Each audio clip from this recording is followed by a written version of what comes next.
లోక్సభ ఎన్నికలపై పార్టీలు అప్పుడే దృష్టి పెట్టాయి. అసెంబ్లీ ఫలితాలతో సంబంధం లేకుండా కొత్త ఊపుతో పార్లమెంట్ ఎన్నికల్లో పోటీ చేసేందుకు తెలంగాణ పార్టీలు సిద్ధమవుతున్నాయి. గత ఎన్నికల్లో 4 స్థానాలు గెలుచుకున్న బీజేపీ ఈసారి 10-11 చోట్ల గెలవాలనుకుంటోంది. ఈ క్రమంలో మల్కాజ్గిరి నియోజకవర్గంపై ప్రత్యేక దృష్టి పెట్టింది.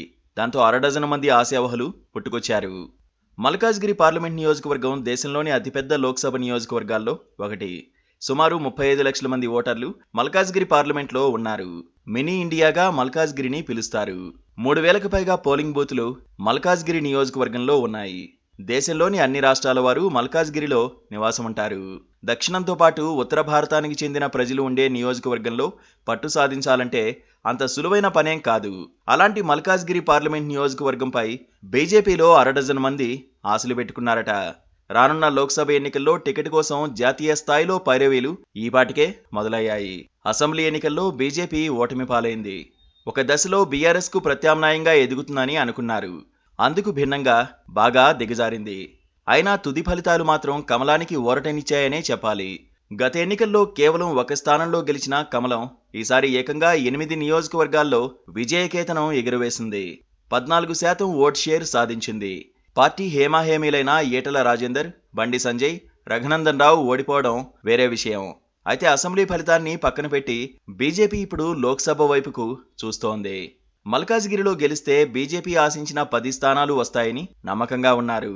పైగా అక్కడ గెలిచే అవకాశాలు కూడా పెరిగాయట. అందుకే హుజురాబాద్ అసెంబ్లీలో ఓడిపోయిన మాజీ మంత్రి ఈటల ఇప్పుడు మల్కాజ్గిరిపై ఆశలు పెట్టుకున్నారు. ఈ దిశగా జాతీయ నాయకత్వం దగ్గర ప్రతిపాదన పెట్టారు. మరోవైపు సీనియర్ నేత మాజీ ఎంపీ చాడా సురేష్ రెడ్డి సైతం టికెట్ ఆశిస్తున్నారు.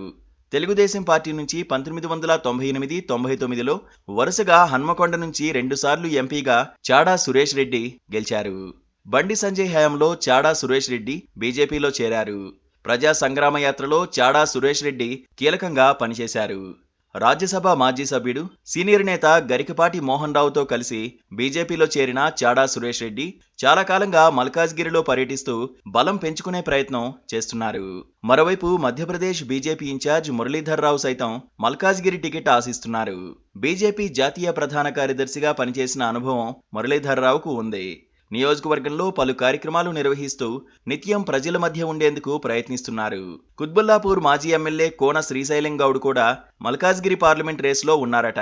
తాజాగా జరిగిన అసెంబ్లీ ఎన్నికల్లో కుత్బుల్లాపూర్ నుంచి పోటీ చేసి కోన శ్రీశైలం గౌడ్ ఓటమి చెందారు.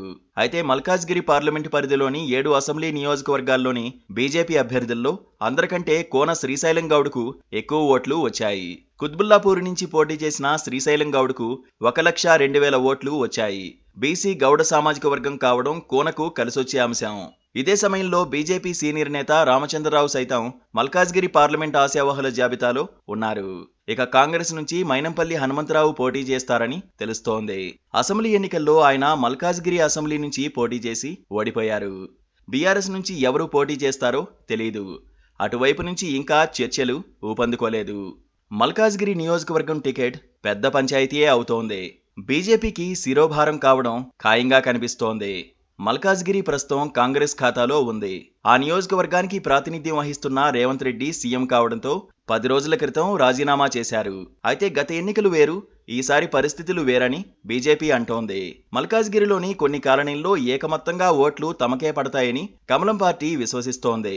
అదే గెలుపుకు పునాదవుతుందని ఎదురు చూస్తున్నారు. ఏం జరుగుతుందో చూడాలి.